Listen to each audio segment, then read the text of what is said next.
A deal worth $500 million hung in the balance, trapped in the gilded silence of a private dining room. On one side of the table sat two of the most ruthless executives in the tech industry. On the other, an enigmatic Japanese millionaire, Elara Vance, who refused to speak a single word of English. They saw her silence as weakness, her foreign words as nonsense. They smirked, they whispered, they belittled her, confident in their superiority. They believed they were in complete control. What they didn't know was that their every sneer and every lie was being watched by the one person in the room. They never even noticed the waitress.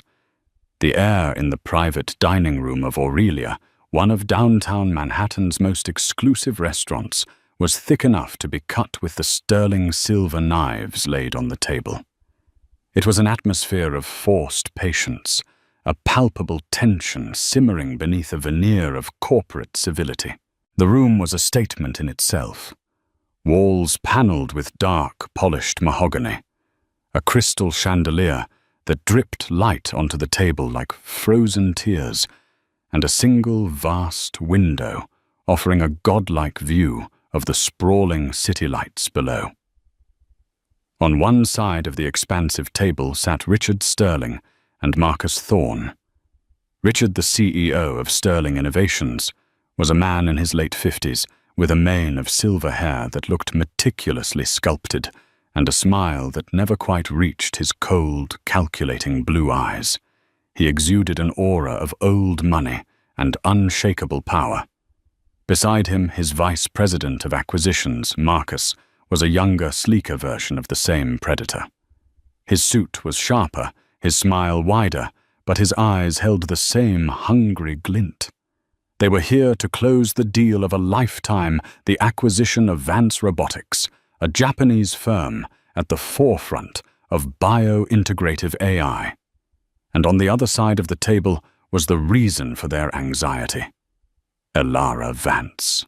She was not what they had expected. Her name, Vance, was from a brief, long-ago marriage to an American academic, but her entire being was a portrait of Japanese grace and austerity. She was perhaps in her late 60s, her posture ramrod straight, her silver-streaked hair pulled back in a simple, elegant knot. She wore a modest dark silk dress, unadorned with any jewelry, save for a simple jade ring. Her face, a mask of calm impassivity, gave away nothing. Accompanying her was her trusted aide, a younger man named David Chen, who sat slightly behind her, his expression a perfect mirror of his employer's stoicism. The problem began the moment she arrived. After the initial greetings, facilitated by David, Elara Vance had spoken. But her words were not the crisp, accented English they were prepared for. They were Japanese, soft, melodic, and utterly incomprehensible to Richard and Marcus. "Mr. Sterling, Ms. Vance is pleased to be here and appreciates you hosting this dinner."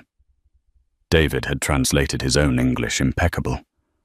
Richard had forced a laugh. Of course, a pleasure. Please tell her we are honored." As the appetizers were served, a delicate arrangement of seared scallops and yuzu foam, Richard tried again. "Ms. Vance, your work in neural interfacing is simply revolutionary. We believe that combined with our global distribution network, we can change the world."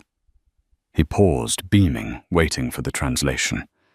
David leaned in, murmured to Elara in Japanese, and she responded with a short, quiet phrase. David turned back. "Ms. Vance understands the potential synergies." The conversation, if it could be called that, continued in this stilted, frustrating manner for nearly an hour.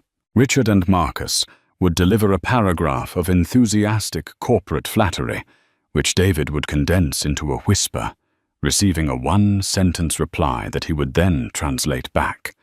It was like trying to play tennis with a brick wall. Marcus was losing his patience. He leaned towards Richard, cupping his hand to his mouth in a poor attempt at subtlety. What is this, Richard? Is this some kind of power play? Forcing us to go through him for everything she's making us beg. Richard's smile was tight, a mask of professionalism cracking at the edges. Stay calm, Marcus. This is how they do business. It's about respect hierarchy. Just play the game. The prize is worth $500 million. But it felt like more than a game. Elara Vance's eyes, dark and intelligent, seemed to follow their every move. She rarely looked at David when he translated, but instead watched them, her gaze unwavering. It was unnerving. She would occasionally say something directly to them, a stream of Japanese that sounded like a question, her head tilted slightly. Each time they would look at David with panicked helplessness. She asks if you enjoyed your recent holiday in the Caribbean, Mr. Sterling. David would translate, his face unreadable. Richard would blink, caught off guard. Oh. Yes, it was wonderful, very relaxing. How did she... And she notes that your company's stock fell 2 points this afternoon after the quarterly projections were leaked, Mr. Thorne. David would continue relaying another of Elara's soft-spoken observations. Marcus's face would pale slightly. They were being dissected, analyzed, and the woman holding the scalpel was speaking a language that rendered them completely powerless. Their frustration was curdling into a dangerous mix of anger and arrogance. They were the titans of industry here, not her. This was their city, their restaurant, their deal, and they were being made to feel like fools.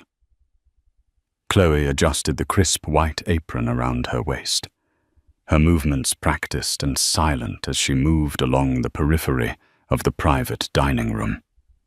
She was a ghost in this opulent world, trained to be invisible. Her job was to anticipate needs before they were spoken to, refill a water glass the moment it dipped below halfway, to clear a plate with the stealth of a cat, to exist as a pair of hands, not a person. But Chloe was a watcher. It was how she survived not just the grueling shifts at Aurelia, but life. She noticed the slight tremor in Marcus Thorne's hand as he reached for his wine, a sign of agitation he was trying to suppress. She saw the way Richard Sterling's affable smile was a thin, brittle shell over a chasm of impatience.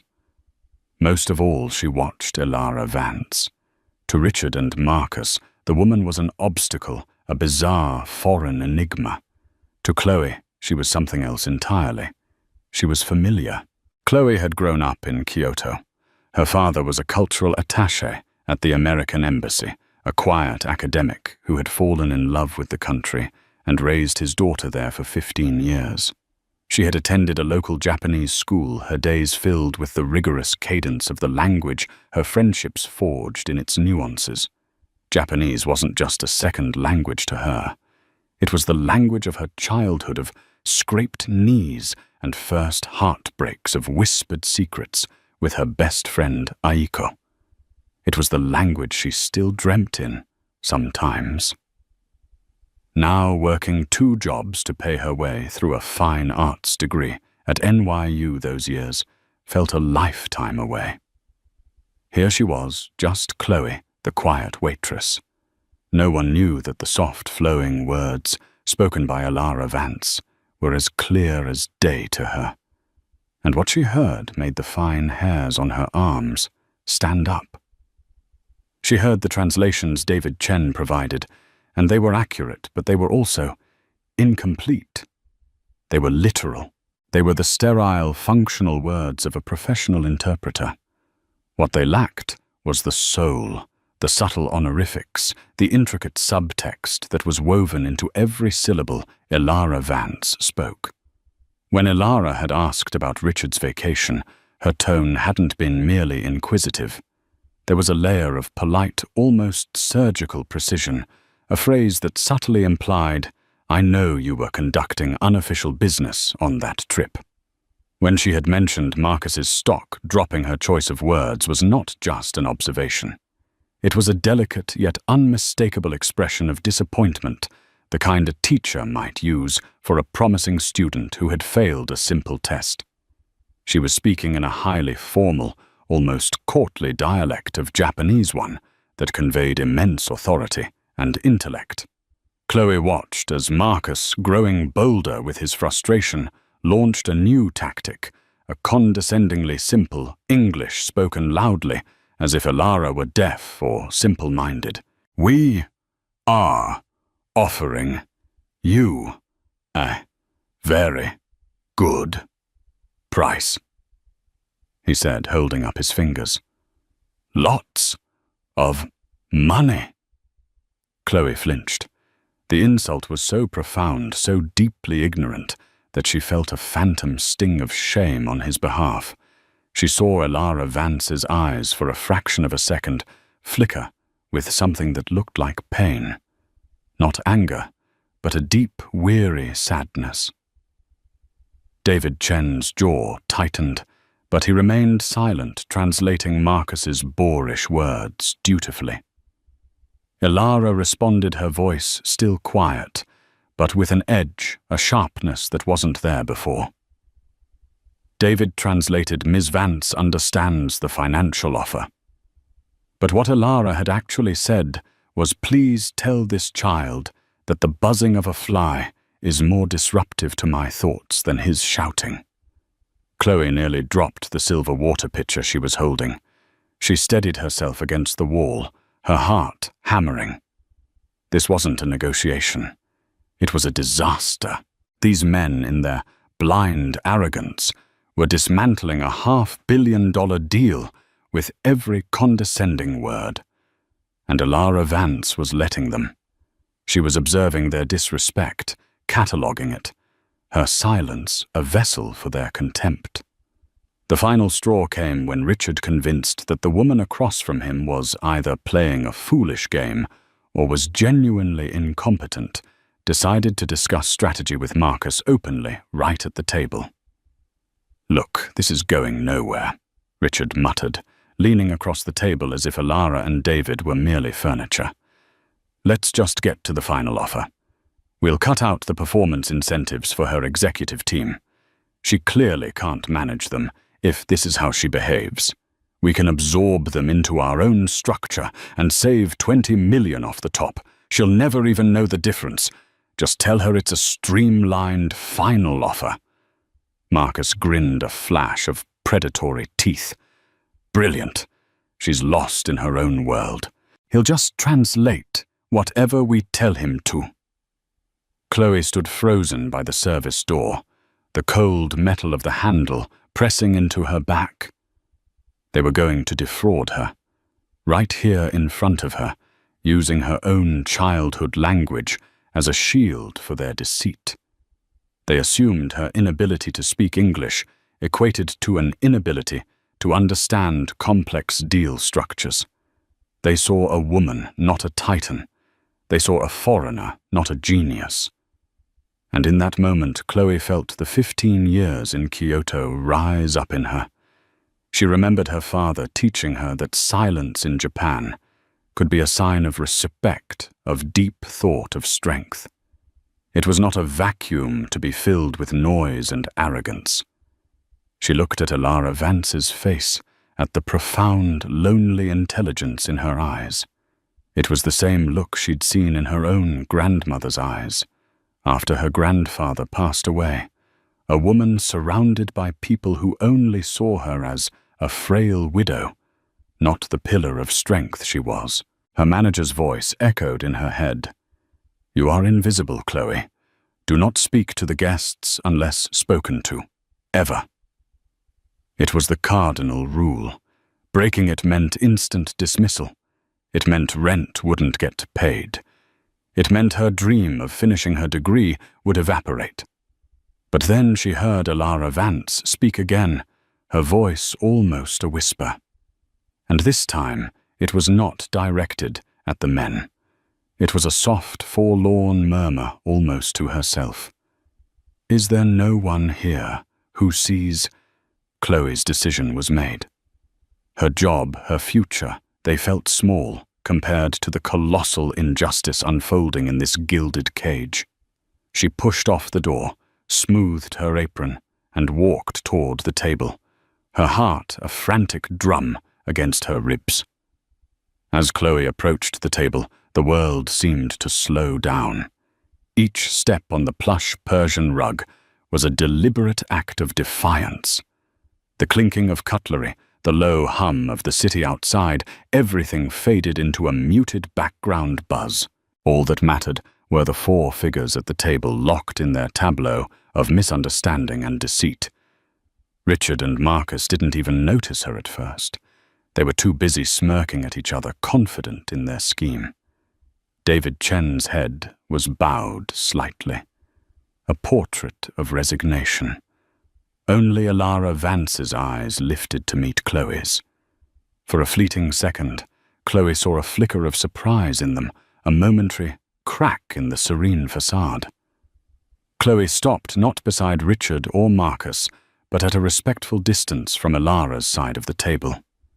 She took a slow, deep breath, the sterile, air-conditioned air, feeling thin in her lungs. This was it. She bowed. Not a deferential servant's nod, but a deep, formal bow from the waist, the kind she hadn't performed in years. It was a bow of profound respect, one reserved for an elder, a teacher, a person of immense status. The gesture was so unexpected, it sliced through the room's tension. Richard and Marcus stopped talking, their heads snapping in her direction. "What the hell is this?" Marcus muttered, a sneer twisting his lips. "Can we get some more wine here? Or—" His voice trailed off as Chloe straightened up, looked directly at Elara Vance, and spoke. Her Japanese was flawless. It was the Kyoto dialect of her youth, formal, humble, and clear as a temple bell. "Vance-sama." She began using the highest form of address, one that bordered on reverence. "Forgive my unforgivable impudence. I am but a humble servant here.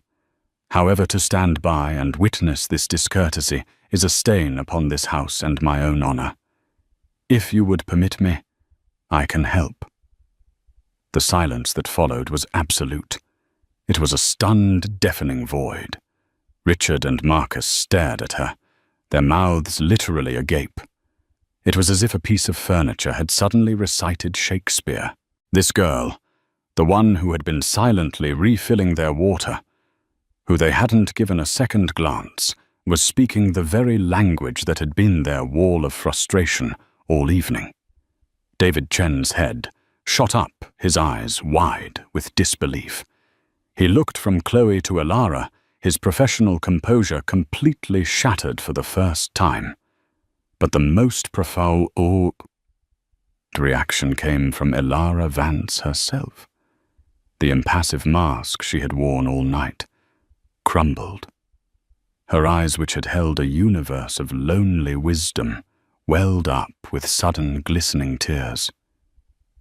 Her lips parted slightly, and a small, choked sound escaped her. It was a sound of immense, soul-shattering relief. It was the sound of a prisoner who, after years in solitary confinement, finally hears a voice speaking their native tongue. She responded to Chloe, her own voice, thick with emotion, yet still retaining its innate elegance. You understand?" She asked, her words a fragile whisper. "You understand what has been said?" "The meaning behind the words. I understand everything." "Vance-sama." Chloe replied, her own voice steady, despite the adrenaline coursing through her. "I grew up in Kyoto. I hear not only your words, but your heart." This exchange, lasting no more than 10 seconds, completely reconfigured the power dynamic in the room. Richard and Marcus were no longer in control. They were outsiders, locked out of a conversation that was suddenly flowing with more genuine emotion and meaning than anything they had managed in 2 hours. What is she saying? Richard demanded, his voice sharp with suspicion. He pointed a finger at Chloe. Who are you? What did you say to her? Chloe did not look at him. Her attention remained entirely on Elara. She was no longer just a waitress. She was a conduit, a bridge over a chasm of cultural ignorance. Elara. Vance, with tears now tracing silent paths down her cheeks, gestured a frail, elegant hand toward the empty chair beside her. It was an invitation, an order. She spoke again, a short, clear sentence in Japanese.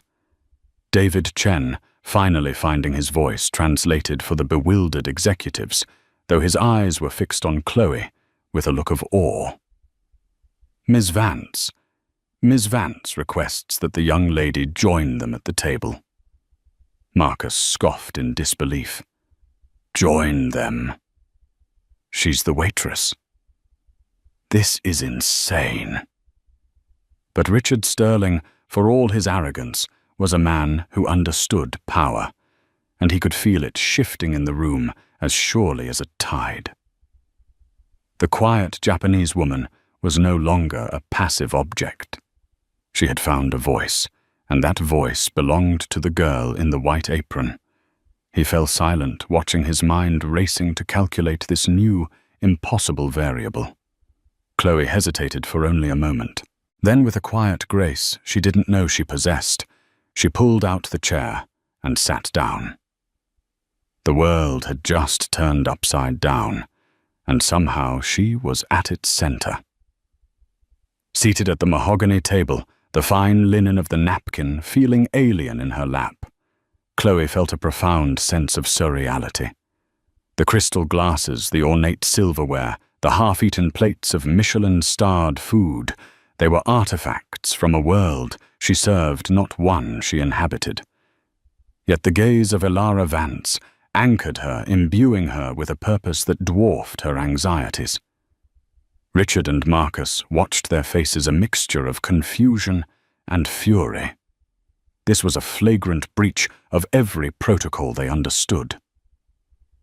I think we deserve an explanation, Richard said, his voice dangerously low. He addressed David Chen, but his glare was fixed on Chloe. What is going on? Before David could speak, Elara addressed Chloe directly in Japanese. Her voice now calm and imbued with a quiet authority. Chloe listened intently, then turned her gaze to the two American executives. For the first time, she spoke to them, her voice clear and measured. My name is Chloe. Ms. Vance has asked me to translate for her. She paused, letting the simple statement land. She feels it is time for you to understand the full context of this meeting. David Chen nodded slowly, giving Chloe his tacit permission. He understood. His role as a purely professional translator was insufficient for what was needed now. What was needed was a human connection. Chloe turned back to Elara, who began to speak. She didn't speak of business of robotics or stock prices. She spoke of a rainy Tuesday in Tokyo 6 months ago. She spoke of a black car, a slick road, and the screech of tires that was the last thing she remembered before waking up in a world of muted colors and confusing sounds. As Elara spoke, Chloe translated her voice, becoming a vessel for the older woman's pain and frustration. 6 months ago. Chloe began her words, painting a stark picture in the opulent room. Ms. Vance was in a serious car accident. She sustained a traumatic brain injury, specifically to the parts of her brain that control language processing Broca's and Wernicke's areas. She paused. Richard and Marcus exchanged a look of disbelief. Her cognitive functions. Chloe continued, the words flowing through her memory, her intelligence, her brilliant engineering mind. They are all perfectly intact. She is the same woman who built a global empire from nothing, but the injury has caused a specific and rare form of expressive aphasia. Chloe took a breath, ensuring she conveyed the gravity of the situation exactly as Elara was expressing it. When she is under stress, her brain defaults. It reverts to its most fundamental pathways. For her, that is her native language. The English she learned in her 20s is inaccessible, a locked room in her own mind. The more she tries to force the words, the more they slip away. The story hung in the air, heavy and shocking. Elara Vance was not being difficult. She was not playing a power game. She was wounded. She was trapped inside her own brilliant mind, able to understand everything, but unable to command the language her audience required. Why wasn't this disclosed?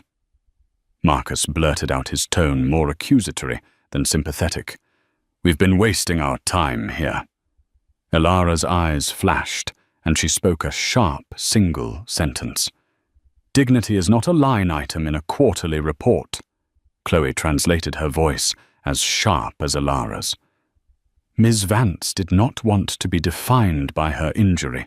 She did not want pity, nor did she want to be seen as a liability by the company she dedicated her life to building. This deal is not just an acquisition for her. It is her legacy. She has to know that the people she is entrusting it to are people of character, not just opportunists. Chloe's translation was imbued with the fierce pride she heard in Elara's Japanese. She came here tonight to look you in the eye, to gauge your character, your patience, your empathy. She believes you can learn more about a person from how they act when they are confused than when they are comfortable. A wave of shame so potent it was almost visible should have washed over Richard and Marcus. Their condescension, their loud, slow-talking insults, their whispered conspiracy to cheat her, all of it had been a test they had failed spectacularly. But shame was not a currency Richard Sterling dealt in. He saw not a tragedy, but an opening, a weakness to be exploited. His mind, ever the calculator, was already re-evaluating the deal based on this new information. A vulnerable seller, a seller with a brain injury. He leaned forward, his earlier frustration replaced by a slick, predatory sympathy. Miss Vance. Elara. My God, that's terrible. We had no idea. Please accept our deepest apologies. Of course we understand. And we want to help. His eyes gleamed. In fact, this makes everything so much simpler. We can take the burden off your shoulders. We can expedite the deal, handle the details, so you can focus on your recovery. There's no need to trouble you with the complex clauses and performance metrics. Marcus quickly caught on his expression, shifting to one of mock concern. Yes, absolutely. The last thing you need is more stress. We can sign a letter of intent tonight, a simple one, just to get the ball rolling, for your own good. Chloe felt a chill creep up her spine as she translated their words. She relayed the meaning, the sympathetic tone, but she also saw the truth behind their eyes. They were sharks that had just scented blood in the water. They weren't seeing a person to be respected. They were seeing a target to be taken down. Elara Vance listened to the translation, her face unreadable once more. She then looked at Chloe, and in her eyes, Chloe saw a flicker of the same weary disappointment she had seen earlier. The test was not over. In fact, it had just entered its most dangerous phase. The dinner was no longer a dinner. It was a battlefield, and Chloe, the waitress, was now standing on the front line, armed with nothing but her understanding of 2 languages and a growing sense of dread. The air, which had briefly cleared with the honesty of Elara's confession, was now thick with a new kind of poison predatory opportunism. Richard slid a leather-bound folder from his briefcase and placed it in the center of the table. It landed with a soft, definitive thud. "This is our revised offer," he announced, his voice smooth as silk. It's simplified, much more straightforward. It accelerates the payout and places the operational transition entirely in our hands. It's a turnkey solution designed for your peace of mind, Elara. He was using her first name now. The false intimacy was nauseating. Chloe felt a knot of anxiety tighten in her stomach. She was a fine art student.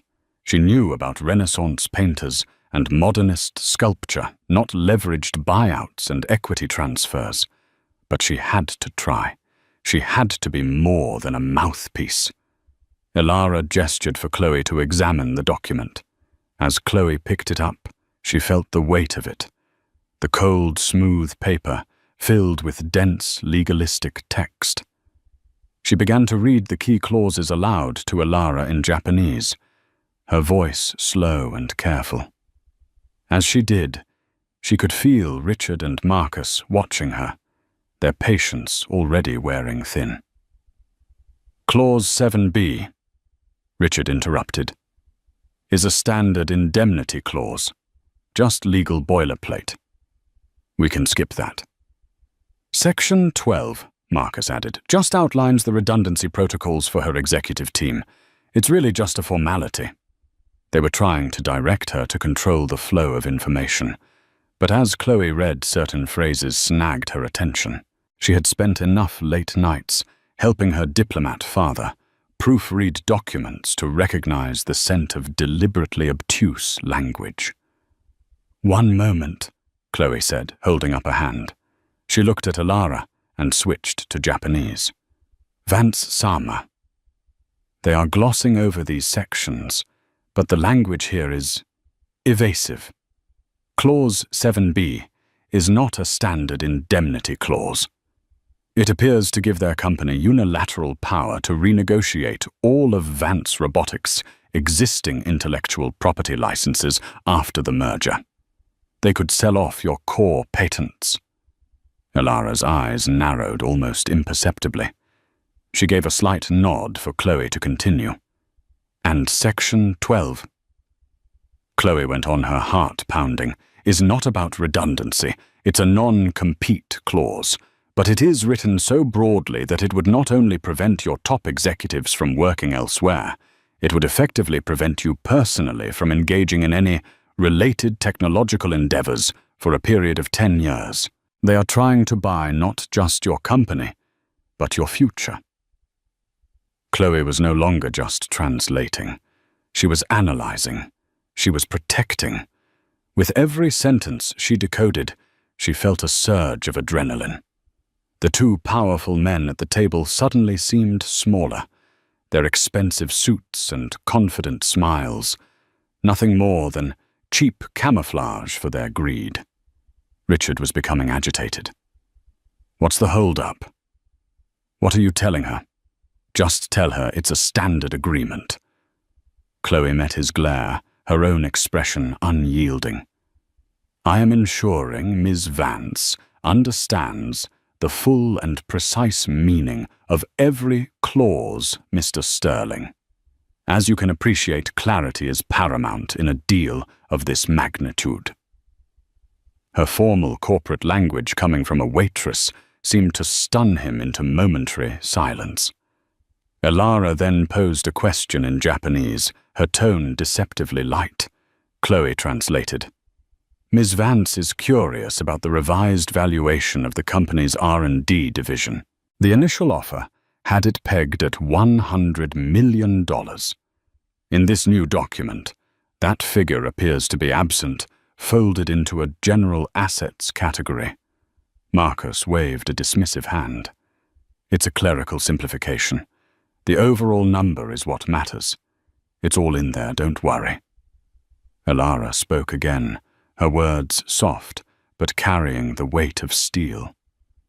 Chloe's translation was precise. "Vance-sama says that in her experience, when a number of that size becomes silent, it is rarely for clerical reasons. She asks you to point to the exact line item where the value of her life's research is accounted for. A bead of sweat trickled down Marcus Thorne's temple.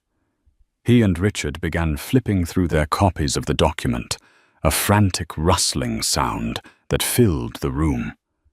They were flustered. They had assumed their opponent was incapacitated, that the translator was a simple tool.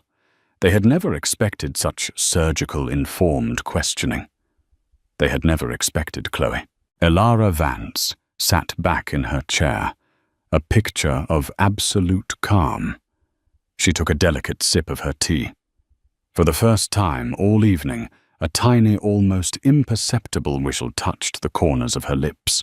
She was not the wounded animal they had perceived. She was a hunter, and she had just watched her prey walk confidently into a trap of their own making. Chloe realized with a jolt that Elara's questions weren't just for information. She already knew the answers. She understood the contract perfectly. The aphasia affected her ability to speak English, not to read it. She hadn't needed a translator for the words on the page. She had needed one for the men in the room. She had needed a witness. The entire evening, the silence, the confusion, her apparent vulnerability, it had all been the most elaborate high-stakes character test imaginable. And now it was time for the final exam. The atmosphere in the room had transformed. The cloying scent of predatory confidence had been replaced by the acrid smell of panic. Richard and Marcus were whispering furiously to each other, their heads bent over the contract, unable to find the justification they needed. Their carefully constructed facade of control was crumbling into dust. Elara Vance watched them for a long moment, her expression unreadable. Then she looked at Chloe and began to speak. Her Japanese was different now. The soft, formal tones were gone, replaced by a voice that was crisp, commanding, and utterly resolute. It was the voice of a CEO, a leader, a woman who had bent the male-dominated world of technology to her will. Chloe listened, her eyes wide. The instructions were specific, the message devastatingly clear. She took a deep breath, straightened her back, and prepared to deliver the final blow. She turned to Richard and Marcus, whose frantic whispering ceased as they saw the look on her face. "Gentlemen," Chloe began, her voice ringing with an authority that was not entirely her own, "Ms. Vance has instructed me to convey her final decision." She let the words hang in the air, the silence stretching into an uncomfortable eternity. "First," Chloe said, her gaze locking onto Richard, "regarding your attempt to bury the intellectual property clause, Ms. Vance recognizes this as a blatant attempt to asset strip her company, effectively stealing the core technology patents that are the soul of Vance Robotics. She considers this not just a breach of good faith, but a profound personal insult." Richard's face went pale. "Second," Chloe continued, turning to Marcus, "regarding the deceptively worded non-compete clause. Ms. Vance finds it amusing. The suggestion that she would allow a man like you, who cannot even read his own balance sheet without leaking it, to dictate the terms of her life's work, is, in her words, the pinnacle of delusional arrogance." Marcus looked as if he had been physically struck. "And third," Chloe said, her voice dropping slightly, "regarding the deliberate obfuscation of the R&D division's value. That division is currently developing Project Chimera, a technology you are not even aware of, which has a projected market value far exceeding this entire company. Your attempt to acquire it for nothing is noted." The two men were speechless, utterly defeated. They had been outmaneuvered, outsmarted, and laid bare by the very woman they had dismissed as a confused old foreigner. But the masterstroke was yet to come. Elara spoke one final time, in Japanese, a short, simple phrase. As she did, her aide David Chen, who had been silent for over an hour, reached into his jacket and pulled out a small, sleek digital audio recorder. He placed it on the table and pressed a button. Richard's voice, tinny and distorted, filled the silent room. "Let's just get to the final offer. We'll cut out the performance incentives for her executive team. We can absorb them into our own structure and save 20 million off the top. She'll never even know the difference." Marcus's voice followed, dripping with contempt. "Brilliant. She's lost in her own world." The recording played their entire whispered conversation, every greedy, dismissive and fraudulent word echoing in the opulent dining room like a death sentence. When it finished, a profound silence descended. Richard Sterling looked ashen, his silver hair suddenly seeming less distinguished and more like the mark of an old, tired fool. Marcus Thorne was staring at the recorder as if it were a venomous snake. And then the final miracle happened. Elara Vance looked across the table directly at Richard and Marcus. She leaned forward slightly, and in a voice that was quiet, raspy from disuse, but perfectly chillingly clear, she spoke her first English words of the night. "I believe," she said, her accent a faint, elegant melody, "this negotiation is over." The shock was absolute. It was a thunderclap in a silent church. The locked room in her mind had been opened. Perhaps it was the release of stress, the adrenaline of victory, or simply the sheer force of her will. But she had broken through the aphasia. She stood up, her posture regal. David Chen held her chair. She gave a slight, almost imperceptible nod to Chloe, a gesture of immense gratitude and shared victory. Then, without another glance at the two ruined men, she turned and walked out of the room, leaving behind the wreckage of a $500 million deal and two careers that were for all intents and purposes finished. The sound of the door clicking shut was the loudest noise Chloe had ever heard. Of course, here is a rewritten and significantly expanded version of Part 7, delving deeper into the emotional and psychological aftermath for Chloe, drawing out the tension and making the life-changing offer a more detailed and profound moment. Chloe stood alone in the private dining room, a ghost in a gilded cage that had suddenly become a tomb. The silence left in Elara Vance's wake was not peaceful. It was a physical presence, a high-pitched ringing in her ears that was the sound of her life teetering on a knife's edge. The rich scent of roasted duck and truffle oil now seemed cloying and decadent, the smell of a world she had just violated. Richard and Marcus had vanished, like apparitions, their panicked retreat, leaving behind a tangible aura of disgrace. They had left everything, briefcases agape, pens, and the fraudulent contract sitting squarely in the center of the table, a monument to their greed. The adrenaline that had sharpened her senses and steadied her voice began its cruel retreat, leaving a cold, trembling weakness in its place. She reached out and touched the back of the mahogany chair she had sat in the wood, still warm. It was the only thing that felt real. Had that all just happened? Had she?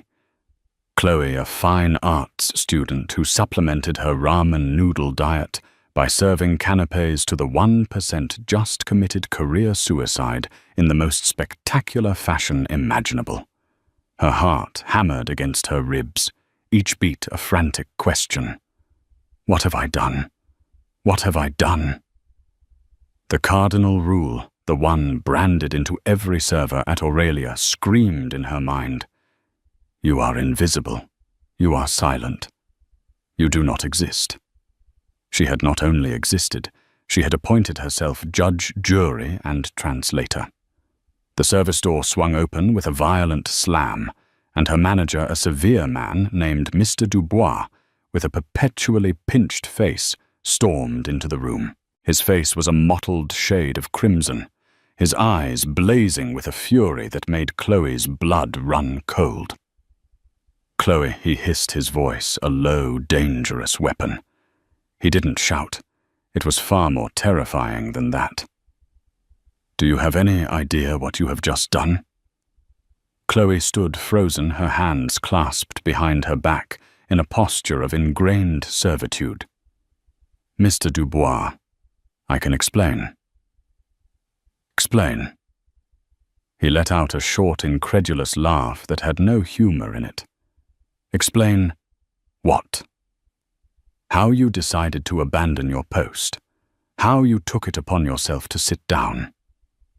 Sit down with a guest in the middle of a private dinner. I have Richard Sterling's chief of staff on the phone, screaming so loud I'm surprised the crystal in here hasn't shattered. He's threatening to sue not just you, but this entire restaurant for breach of privacy, for unprofessional conduct, for God knows what else. He advanced on her, his steps menacing on the plush carpet. Our reputation is built on discretion, on silent, perfect service. And you, in 10 minutes, have potentially destroyed it. You are fired, of course. That is a given. But I assure you, you will be so blacklisted in this city, you won't be able to get a job washing dishes in a back-alley diner. Pack your things. Get out of my sight. Each word was a nail being hammered into the coffin of her precarious life in New York. Her tuition payment was due in 3 weeks. Her rent was already late. The dream of one day curating a gallery of a life surrounded by art and beauty dissolved into a terrifying vision of eviction notices and crushing debt. She had acted on principle, on a deep-seated sense of justice, and this was her reward. Ruin. As Chloe opened her mouth to speak, though she had no words to offer, the dining room door opened again, this time with a soft, deliberate click. David Chen stood on the threshold, his presence instantly commanding the space. His suit was immaculate, his expression utterly calm, but his eyes held a cold fire that made Mr. Dubois's theatrical rage look childish. I believe you are mistaken, David said, his voice quiet, yet carrying an authority that sliced through the manager's tirade.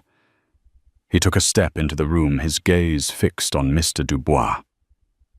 Miss Chloe was not acting on her own accord.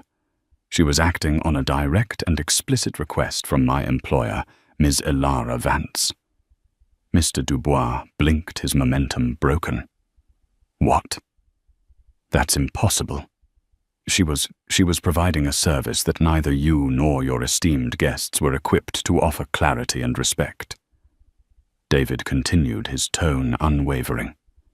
He took another step, and the manager instinctively took one back. The power dynamic had been redrawn in an instant. As for Mr. Sterling, I would advise him to be very careful about making threats. We have a recording of him and Mr. Thorne conspiring to commit wire fraud and contractual deception. My next call is to our legal team. His chief of staff will soon have far more pressing concerns than the conduct of a waitress. The color drained from Mr. Dubois's face. The name Vance, which before had just been a name on a reservation, now landed with the weight of a global corporation and its army of lawyers. David's attention shifted from the stunned manager to Chloe. The coldness in his eyes vanished, replaced by a genuine warmth and a profound look of respect that felt more valuable than any paycheck. Ms. Vance would like to speak with you. She is waiting in her car downstairs. Please come with me. He said it not as an order, but as a gentle invitation. He then turned his head slightly towards Mr. Dubois. See to it that her personal belongings are gathered and delivered to the address I will provide. She will not be returning. Without another word, he held the door open for Chloe. She walked past her former manager, who stood gaping like a fish, his authority utterly dismantled. She didn't look back. She walked through the bustling main dining room, where other servers and staff paused their work to stare whispering behind their hands. She was a curiosity, a scandal in motion. She felt their eyes on her back as she shed her white apron, folding it and placing it on a service counter, a final symbolic act of leaving that world behind. She followed David out of the gilded restaurant and into the cool, damp night air of Manhattan. At the curb, a sleek black Rolls-Royce was purring its engine, a barely audible hum. It wasn't just a car. It was a vessel from another dimension, a silent, imposing statement of power. David opened the rear door, and Chloe, feeling as though she were stepping into a dream, slid inside. The door closed with a heavy, satisfying thud and the chaotic symphony of the city. The swans, the horns, the chatter was instantly muted, replaced by an unnerving, profound silence. The interior was cavernous, smelling of rich leather and the subtle clean scent of jasmine. Across from her, illuminated by the soft glow of the cabin lights and the passing street lamps, sat Elara Vance. She looked tired, her face etched with a weariness that hadn't been there in the restaurant. The immense effort of the evening of maintaining her composure, of forcing her mind to reclaim a language held captive by trauma, had clearly taken its toll. She leaned her head back against the plush headrest. Her eyes closed for a long moment. When she opened them, they were fixed on Chloe, and they were filled with a deep, soulful gratitude. The silence Elara began her English quiet, but steady, each word seeming to cost her a small measure of energy. It is a very lonely place, Chloe. For 6 months I have been adrift in it. People either shout at me as if I am a fool, or they speak about me as if I am not there. Tonight, you gave me my voice back, not just by speaking my language, but by hearing what I did not say. Chloe was overwhelmed, twisting her hands in her lap. I don't know what to say, Ms. Vance. I thought I was going to be fired. I was terrified. I grew up in Kyoto. My father was a diplomat, and to hear them the way they spoke to you, the disrespect, I couldn't just stand there. Elara's lips curved into a soft, genuine smile. I know. I saw it in your eyes, long before you approached the table. I saw you flinch when Mr. Thorne shouted. I saw your jaw tighten when Mr. Sterling began his conspiracy. I was watching them, but I was also watching you. She leaned forward, her intensity filling the small space. The accident changed everything for me. It showed me how quickly the world can turn on you. The moment they sense a weakness, the sharks begin to circle. My company, the legacy I have built for 40 years, is vulnerable. I need to find a successor, a partner, someone to protect it. But how can I trust anyone's motives now? Everyone who approaches me sees either a victim to be pitied or an opportunity to be exploited. The world I have found is full of Richards and Marcuses. Chloe listened, captivated, understanding that this was more than just an explanation. It was an unveiling of the woman behind the myth. I find myself in need of a person of rare character. Elara continued, her gaze unwavering. This is not a job offer for a translator. It is an offer for a new path. I need someone on my personal staff who understands nuance, who values integrity over ambition. Someone who can be my eyes and ears, who can sit in a room and see not just what is being said, but what is being felt. I need someone to be my integrity check. She let the words settle, giving Chloe a moment to absorb them. I have a foundation, Elara said, her voice filled with a new passion. The Vance Foundation for Arts and Innovation.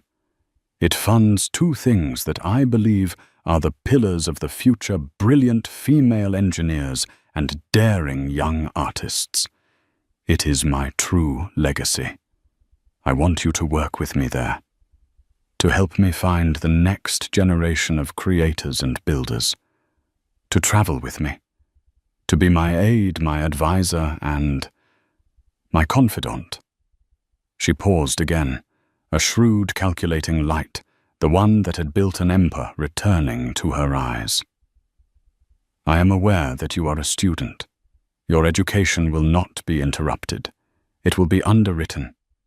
Your degree at NYU will be paid for in full, as will any graduate studies you wish to pursue anywhere in the world. You will be given a residence in my building, so you will not have to worry about rent, and you will be paid a salary that will ensure you and your family will never have to worry about money again. I am not offering you a job, Chloe. I am offering you a life, a platform, a chance to use your unique gift on a global stage." Chloe's mind was reeling. It was too much, too fast. Her tiny apartment with its leaky faucet, the mountain of student loan debt, the constant grinding anxiety of just trying to survive in the city Elara was offering to wipe it all away with a few sentences. But it was more than that. It was an offer of purpose, of meaning. It was an invitation to step out of the shadows and into the light. The sheer scale of it was terrifying, a leap into an unknown, so vast she couldn't see the other side. "Why me?" Chloe whispered the question born of a lifetime of feeling ordinary. "I'm a waitress, an art student. I'm nobody."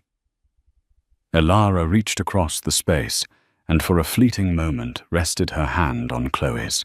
Her touch was light, but it grounded Chloe in the surreal moment. "Do not ever say that," Elara said, her voice firm, but kind. "Richard and Marcus are somebodies. They have titles, reputations, fortunes. They see the world as a spreadsheet of assets and liabilities. They calculate, they leverage, they acquire. But they are blind. You see. You see people. Tonight you saw me when I was invisible to everyone else. That is not a skill you learn, Chloe. It is a fundamental part of who you are. And in my world, a world built on artifice and ambition, that gift is a superpower. I do not need another calculator in my life. I need someone who can see." Tears welled in Chloe's eyes, not of sadness or fear, but of a profound, overwhelming sense of being truly seen for the first time in her life. The years of being a quiet observer, of feeling like a ghost in her own life, had not been for nothing. It had all been training for this single moment. She took a deep, shaky breath, the air in the silent car, feeling charged with her future. She looked into Elara Vance's eyes and saw not a millionaire or a tech mogul, but a mentor, a kindred spirit. A new door was opening, and she knew with a certainty that settled deep in her soul that she had to walk through it. "Yes," Chloe said, her voice clear and strong. "Yes, Miss Vance, I would be honored." A brilliant, beautiful smile spread across Elara's face. "Elara," she corrected gently. "From now on, you will call me Elara." As she spoke, the car pulled away from the curb, gliding silently into the river of traffic. Chloe looked out the window at the towering skyscrapers of Manhattan, their lights twinkling like a galaxy of earthbound stars. Just an hour ago, she had been a tiny, insignificant speck in that vast, indifferent city. Now, as the Rolls-Royce moved through the night, she felt like she was finally on her way to becoming one of them. The journey was just beginning. What you just heard wasn't just a story about a business deal. It's a story about the masks we wear and the snap judgments we make every single day. It's about how we constantly underestimate the people around us, the quiet colleague in the office, the cashier at the grocery store, the waitress serving our table. We see a uniform, a job title, a silent exterior, and we fill in the rest with our own prejudices. But behind every pair of eyes is a universe of experience, a hidden strength, a voice waiting for the right moment to be heard. Elara Vance wasn't a victim. She was a queen testing her court. And Chloe wasn't just a waitress. She was the only one worthy of entering it. If this story moved you and reminded you of the extraordinary power of ordinary kindness and perception, please give this video a like and share it with someone who needs to hear it. And don't forget to subscribe and hit the notification bell for more real-life stories that reveal the incredible truth that heroes are all around us, often in the most unexpected of places. Thank you for listening. What happens when the fairy tale shatters? For Olivia Croft, it happened with the sound of knuckles pulverizing drywall inches from her face. Her husband, Harrison Croft, the tech billionaire, lauded on magazine covers as a visionary, showed her his true face in their $50 million Park Avenue penthouse. He was a monster hiding in plain sight. Pregnant and terrified, Olivia knew that running wasn't enough. He would find her. He would control the narrative. So in the terrifying hours that followed, she made a choice. She wouldn't just be a victim. She would be the architect of his downfall, using the one weapon he never accounted for: the truth captured in crystal-clear 4K video. The argument, like most of them, started over something laughably insignificant: a caterer for the upcoming Croft Foundation gala. Harrison wanted per se. Olivia, having heard whispers of their declining standards, suggested a private consultation with Daniel Hum's team from 11 Madison Park. To the outside world, it was the epitome of a 1% problem. To Olivia, sitting in their sprawling penthouse that overlooked Central Park like a kingdom, it was a test. A small, seemingly harmless push to see if she still had a voice. Harrison Croft didn't just occupy a room, he consumed it. At 42, he still possessed the restless, predatory energy that had helped him build his tech empire, Croft Enterprises, from a garage startup into a global behemoth. His public persona, curated with meticulous precision by a team of PR sharks, was that of a maverick genius, charming, slightly eccentric, and devoted to his beautiful younger wife. They were the golden couple, their life a meticulously art-directed fantasy for the masses. Daniel Hum Harrison scoffed, not looking up from his tablet, where stock tickers glowed a venomous green. "We're not running a vegan bake sale, Olivia. We need prestige. Per se is prestige. Harrison, I've heard." "You've heard." He mimicked his voice, dripping with condescension. He finally looked at her, his blue eyes, so often described in the press as piercingly intelligent, turning flat and cold. It was a look she had come to dread. "You hear things from your little coterie of socialites and lunch havers. I build things. I make decisions based on data, on brand power, not gossip." Olivia felt the familiar heat rise in her cheeks. At 7 months pregnant, her body already felt like a foreign country, and his dismissiveness made her feel like an unwelcome tourist in her own home. She placed a hand on her swollen belly, a subconscious gesture of protection. "It's not gossip. It's a gala for our foundation. My name is on it, too. I just want it to be perfect," she said, her voice softer than she intended. She hated how he made her small. "It will be perfect when you stop trying to meddle in things you don't understand." He stood up the tablet, clattering onto the glass coffee table. He began to pace a coast tiger in a bespoke Brioni suit. The penthouse, with its floor-to-ceiling windows and minimalist furniture, suddenly felt claustrophobic. Do you have any idea the pressure I'm under? The Vanguard deal is on a knife's edge. We have a hostile takeover bid from Kenji Tanaka's firm in Tokyo. My entire legacy is on the line, and you're here debating canapés. This has nothing to do with canapés, and you know it, she retorted, a spark of her old self flaring up. Before she was Mrs. Croft, she was Olivia Davenport, a sharp art curator with a master's degree from Sotheby's. She had a mind, an opinion, a life. He had systematically dismantled it, piece by piece, cloaking the demolition in the guise of luxury and protection. Oh, enlighten me then. What is this about? He sneered, turning to face her fully. This was the precipice, the point where she could retreat, murmur an apology, and let him win. It was the easier path, the one she had taken 100 times before. But the life growing inside her made her brave. She couldn't let her child see her as a doormat. It's about respect, Harrison, she said, her voice shaking but firm. It's about you treating me like a partner, not a decorative accessory you acquired along with this apartment. The words hung in the air, thick and dangerous. Harrison's face, usually so controlled for the cameras, contorted. A vein pulsed in his temple. He had a slight twitch in his jaw that signaled the point of no return. It was twitching now.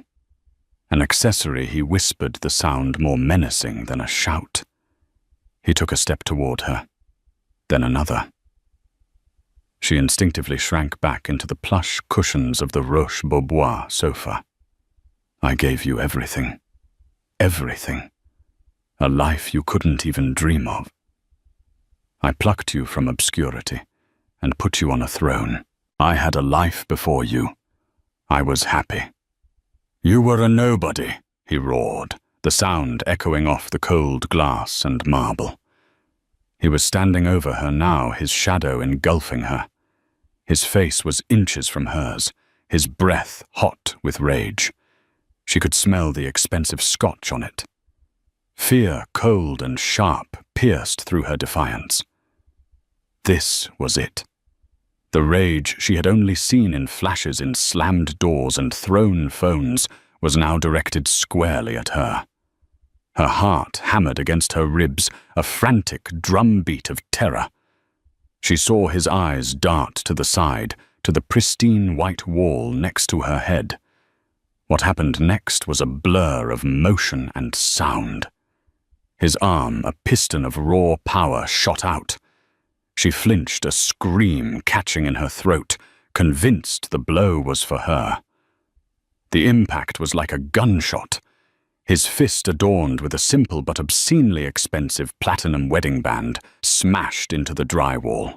The plaster exploded inward, leaving a crater, a spiderweb of cracks, spreading out from the point of impact. Dust and debris rained down, some of it catching in her hair. Silence. A profound, deafening silence filled the room, broken only by Harrison's ragged breathing. He stared at his own fist, then at the hole, then at her.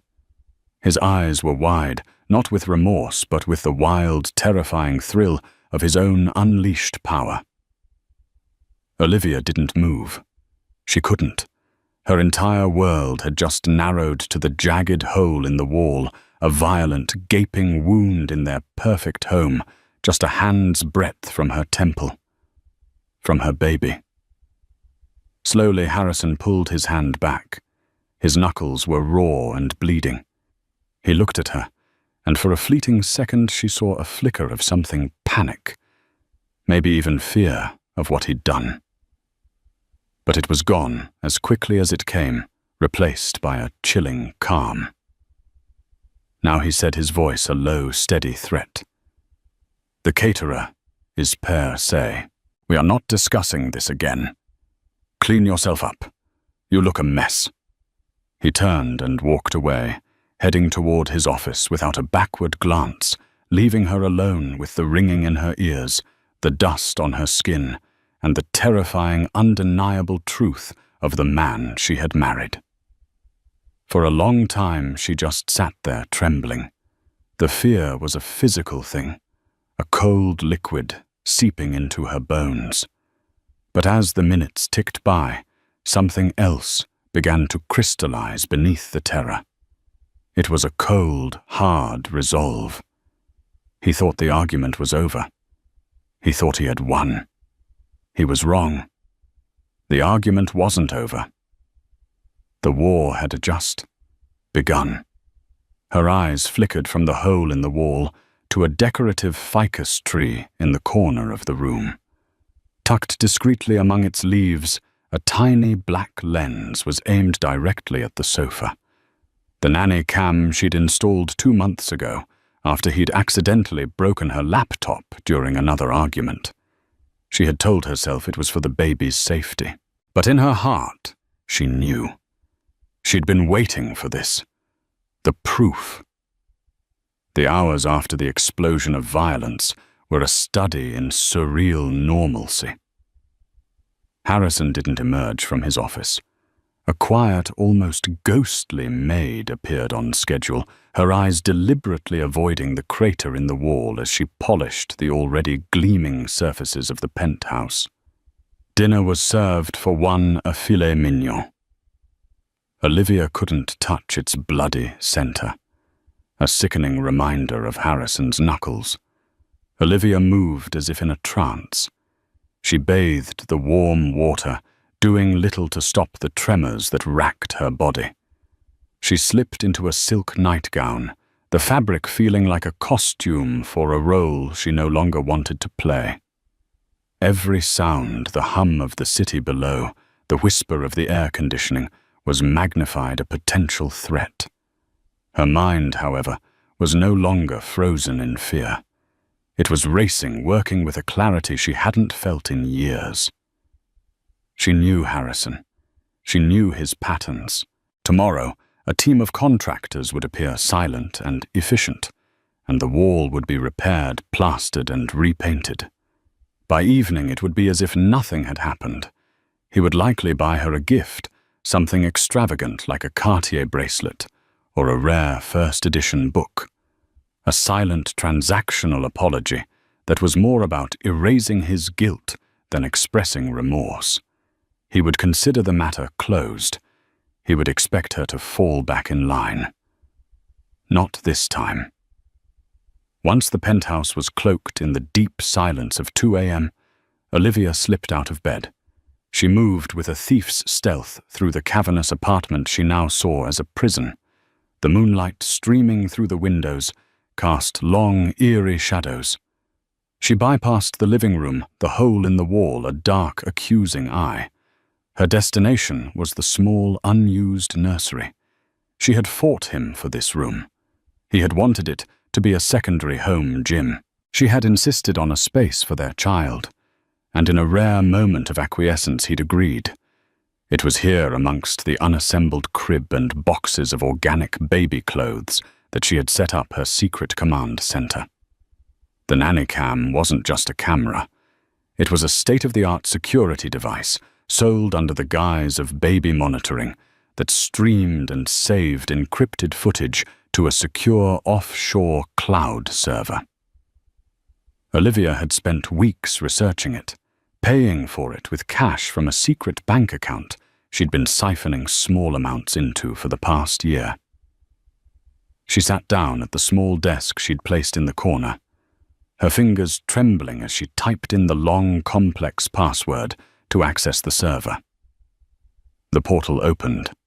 There it was, a timeline of video files time-stamped and dated. She navigated to today's date, her heart pounding a frantic rhythm against her ribs. She found the file labeled Living Room Cam 1745 to 1830. She clicked play. The scene unfolded in chilling high definition. The colors were vivid, the audio painfully clear. She watched the argument as if it were a movie starring a stranger. She saw herself looking small and vulnerable on the sofa. She saw Harrison, his swagger, his condescension, his escalating rage. She heard his voice a venomous hiss, then a roar. And then she saw it. The lunge, the blur of his arm, the explosion of plaster. She saw herself flinch, her body curling in on itself to protect her unborn child. She saw him stand there breathing heavily, a conqueror surveying his territory. She heard his final chilling words. "Clean yourself up." Watching it back was 1,000 times worse than living it. There was no ambiguity, no room for him to twist the narrative. It wasn't a he said, she said. It was a cold, hard, visual fact. He hadn't just punched a wall. He had performed an act of terror, a clear and calculated threat designed to obliterate her spirit, and he had done it to his pregnant wife. She downloaded the file, saving 3 separate copies to encrypted USB drives. One for her, one for a safe deposit box, and one for what she was about to do. Her first call was to her sister. Sophie Davenport was a pragmatic ER doctor living in Boston, and the one person who had never been swayed by Harrison's charm or wealth. She answered on the second ring, her voice thick with sleep. "Liv, it's 2 a.m. Is the baby okay?" Tears. Olivia had been holding back, finally broke free. In choked sobs, she recounted the entire evening, the words tumbling out in a torrent of fear and fury. Sophie listened without interruption, a grim silence on the other end of the line. "I'm booking the first flight to LaGuardia," Sophie said, the moment she finished, her voice all business. "Pack a bag, just the essentials, passports, documents, any cash you have. You're coming to Boston with me." "No," Olivia said the single word, sharp and clear. The sobbing stopped. "If I just run, he'll paint me as an unstable, hysterical, pregnant woman. He'll freeze my assets. He'll hire private investigators. He will use our child as a pawn. He will destroy me, Soph. I can't just run. I have to burn his kingdom to the ground." There was a pause. "What are you talking about?" Sophie asked, a note of alarm in her voice. "I have a video, Sophie, of the whole thing." The silence on the other end was now one of shock, quickly followed by a dawning understanding. "Oh, Liv. You brilliant, crazy woman. I'm going to leak it," Olivia said, the decision solidifying into something unbreakable. "But I can't just dump it on the internet. That's amateur. It needs to be handled by someone credible, someone he can't buy or intimidate." Her mind was already working, connecting dots from her past life.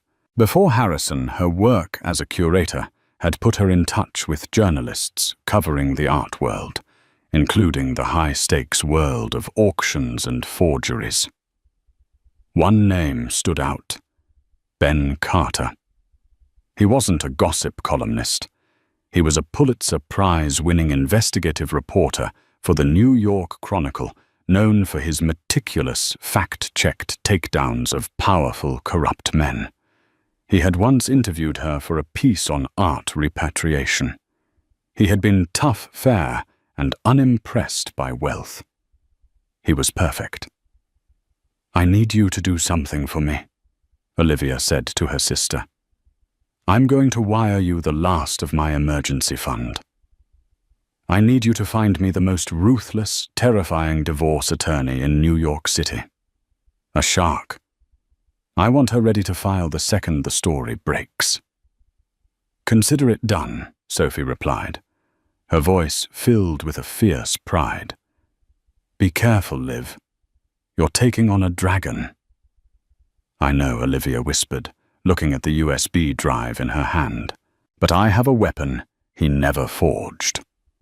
After ending the call, she composed an email from a new anonymous account. The recipient was Ben Carter's private encrypted address, which he listed on his professional page for sensitive tips. Subject: Evidence of violent domestic abuse by Harrison Croft. Body: Mr. Carter. You don't know me, but we met once years ago for a story. I am in possession of a video file recorded today, July 25th, 2025. The video shows my husband, Harrison Croft, in our New York apartment, committing an act of violent intimidation against me. I am 7 months pregnant. The video is clear and undeniable. I am prepared to provide it to you exclusively on the condition of anonymity until the story is published. This is not about money. This is about my safety and the safety of my child. If you are interested in exposing the truth behind the public facade of a celebrated public figure, I will be at the back corner booth of the Old Town Cafe on 3rd Avenue at 7 a.m. I will be wearing a grey trench coat and reading a copy of Meditations. Come alone. Attached is a 3-second soundless clip from the video. Just so you know, this is real. She attached a short, cropped GIF of Harrison's fist making contact with the wall, a silent, damning piece of evidence. She took a deep breath, her finger hovering over the send button. This was the point of no return. The moment she pressed this, the life she knew, the gilded cage, the suffocating luxury, the silent terror would be over. A new life of uncertainty, public scrutiny, and battle would begin. She thought of her child, of the world she wanted to bring them into. A world where their mother wasn't afraid. She pressed send.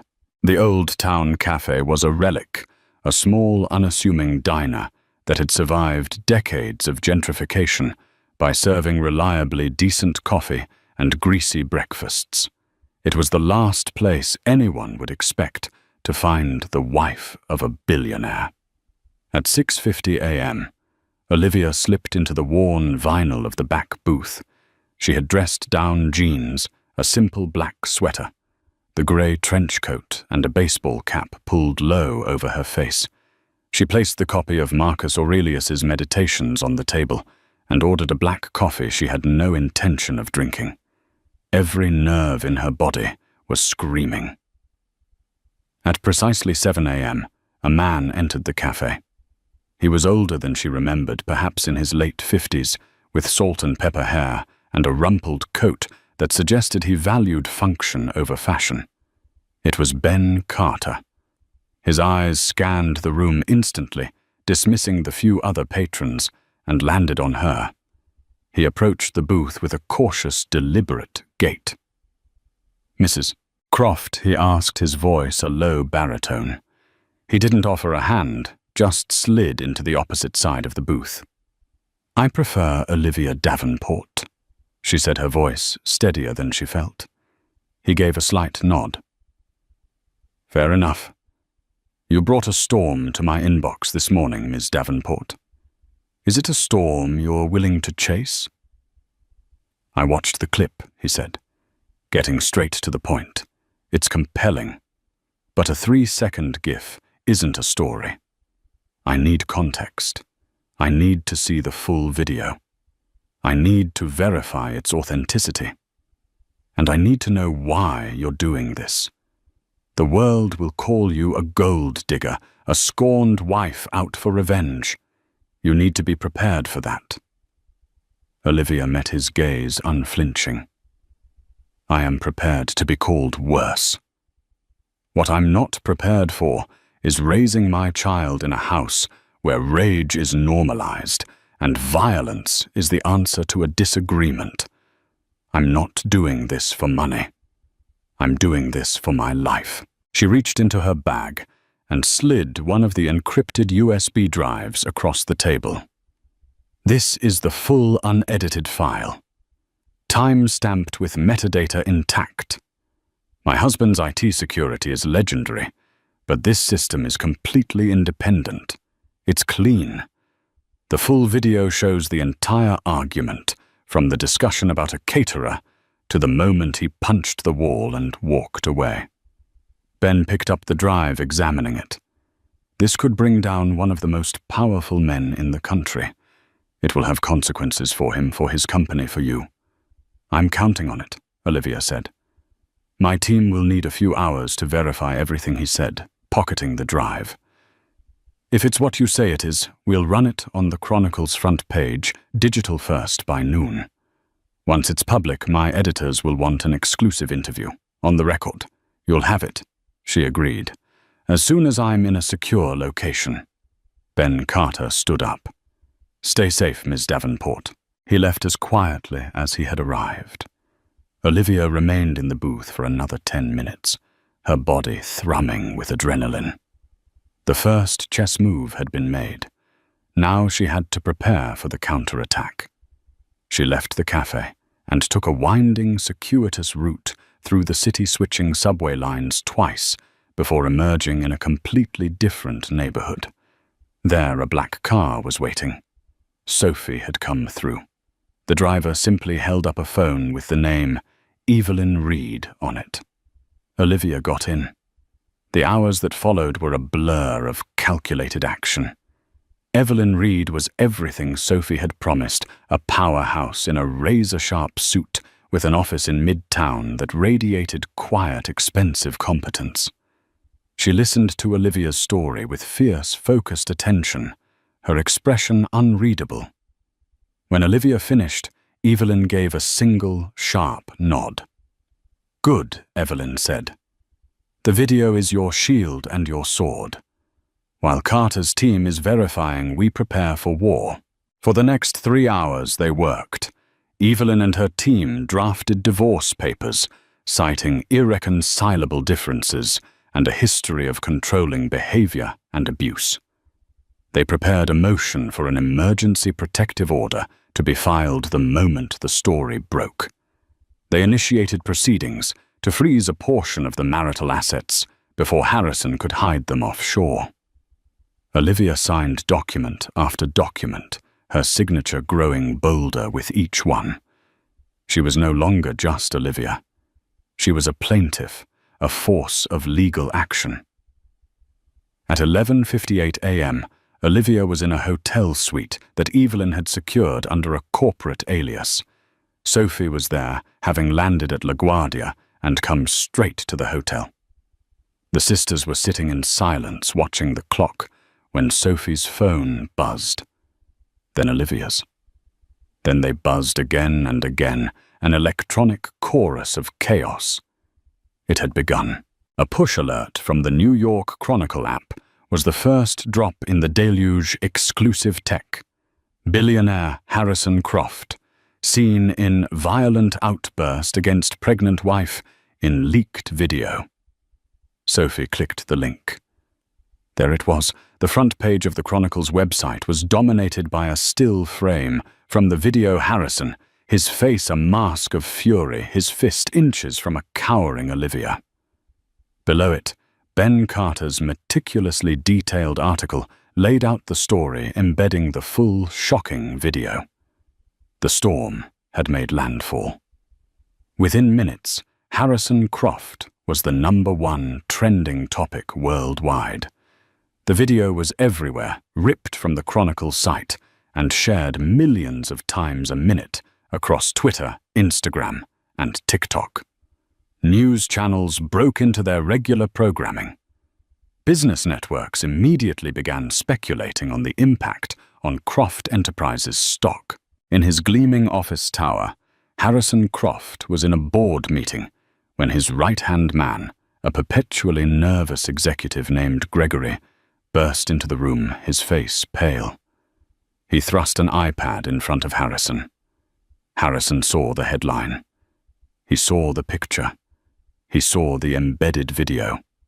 He pressed play and watched himself, his private monster displayed for the entire world to see. For a moment he froze, the blood draining from his face. The other board members stared, their expressions a mixture of horror and cold calculation. The Vanguard deal, his legacy, it was all evaporating in real time. His shock quickly morphed into a familiar volcanic rage. He hurled the iPad against the wall where it shattered. "Find her!" he bellowed at Gregory, his voice echoing in the stunned silence of the boardroom. "Find her now, and get me Robert Egan on the phone." Robert Egan was not just a lawyer. He was a crisis management artist, a fixer who made problems and people disappear. While Harrison scrambled to control the inferno, Olivia was giving her on-the-record interview to Ben Carter via a secure video link. With Evelyn Reed by her side, she told her story calmly and articulately. She spoke of the pattern of control, the emotional abuse, the isolation. She explained that she didn't leak the video for fame or money, but because she believed it was the only way to ensure he couldn't silence her. He built a public image of a perfect, benevolent man. She said, her voice clear and strong. "I wanted the world to see the man I lived with, the man who punched a wall next to his pregnant wife's head because he didn't like her choice of caterer." That one detail, the caterer, was a masterstroke. It was so petty, so absurd, that it made the violence all the more chilling and believable. It stripped Harrison of any possible justification, painting him not as a man who lost his temper under pressure, but as a pathetic tyrant. As the interview wrapped up, Evelyn's phone rang. It was the process server. He had just served a stunned Harrison Croft with divorce papers and the temporary restraining order in the lobby of his own office building in front of a horde of reporters. The king was cornered in his castle. The walls, the real ones, and the metaphorical ones were closing in. And Olivia, the woman he had tried to reduce to a mere accessory, was holding the hammer. The 24 hours following the leak were a public relations bloodbath for Harrison Croft. His meticulously crafted image was not just tarnished, it was incinerated. Croft Enterprises' stock plummeted by 30% in pre-market trading, wiping out billions in value. The board of directors issued a terse statement announcing that Harrison was taking an indefinite leave of absence and that an internal investigation was underway. It was a corporate execution, swift and brutal. Harrison, however, was not a man who accepted defeat. Barricaded in his penthouse, the hole in the wall now a constant mocking reminder of his hubris, he assembled his war council. At the head of the table was Robert Egan, the crisis manager, a man with a reptilian smile and no discernible conscience. Alongside him sat a team of cutthroat litigators from the city's most feared law firm. "The narrative is out of control," Egan stated, pacing in front of the window. "Right now, she's Joan of Arc, and you're King Herod. We need to flip that. We need to make her the villain.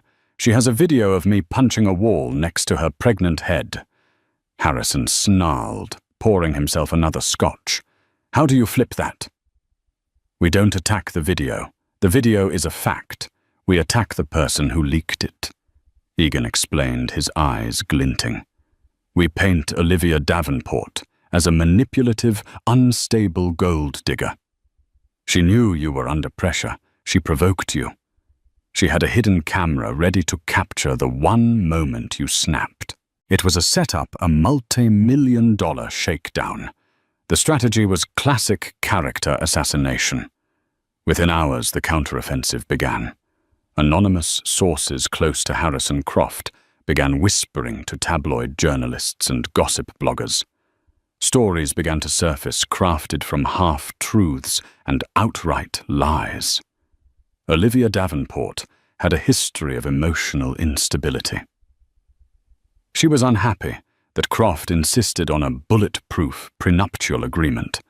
Friends say she was obsessed with money and status. Was the pregnancy a trap to secure the Croft fortune? They dug into her past, unearthing a college boyfriend who, when paid a handsome sum, was willing to describe her as dramatic and demanding. They leaked details of her prenuptial agreement, framing her legal challenge as a greedy money grab rather than a fight for a fair settlement. Olivia, watching the smear campaign unfold from the sterile safety of her hotel suite, felt a surge of nausea that had nothing to do with her pregnancy. She had expected it, Evelyn had warned her, but the sheer viciousness of it was breathtaking. "Don't read it," Sophie advised, trying to take the tablet from her hands. "It's poison." "No," Olivia said, her jaw tight. "I need to see what they're doing. I need to know the weapons they're using." In their own war room, Evelyn Reed was calm, almost serene. "This is predictable," she told Olivia over a conference call. "It's the standard playbook for powerful abusers. They are also making a critical mistake. They are underestimating you." Evelyn's strategy was not to engage in the mudslinging. We stay above it. We let the video speak for itself, and we focus on the legal arena. The court of public opinion is fickle. A court of law requires evidence. The first legal skirmish was the hearing for the permanent protective order. Harrison's lawyers argued that the incident was a one-time mistake, an aberration born of immense stress. They portrayed him as a man deeply remorseful for his actions, a man who loved his wife and was desperate to save his family. They submitted sworn affidavits from staff and friends attesting to his gentle nature. Then it was Evelyn's turn. She didn't call Olivia to the stand to be cross-examined and torn apart. Instead, she presented her own evidence. She started by playing the video again, forcing Harrison, who was present via video link, to watch it in front of the judge. But she didn't stop there. This was where Olivia's meticulous, fearful documentation paid off. Evelyn presented a timeline of evidence stretching back over a year. "Your Honor," Evelyn began, her voice crisp and clear. "The defense claims this was a one-time mistake. We have evidence to the contrary." She submitted time-stamped photographs of the laptop Harrison had accidentally broken. An audio recording captured on Olivia's phone of Harrison verbally berating her, calling her worthless and an embarrassment. Emails from Harrison to Olivia's friends, subtly discouraging them from visiting. Financial statements showing how Harrison had systematically closed Olivia's personal credit cards, rerouting all her finances through a joint account that he monitored daily. It was a devastating mosaic of coercive control. The punch was not an isolated act. It was the crescendo of a long campaign of psychological abuse. But the real twist, the move Harrison and his team never saw coming, came from an unexpected quarter. Gregory Harrison's loyal right-hand man had been observing the fallout with growing horror. He had enabled Harrison for years, cleaning up his messes, soothing his ego, and turning a blind eye to his temper. But seeing the video, the cold terror in Olivia's eyes, and then witnessing the brutal campaign to destroy her, it had cracked his conscience. He had a daughter of his own.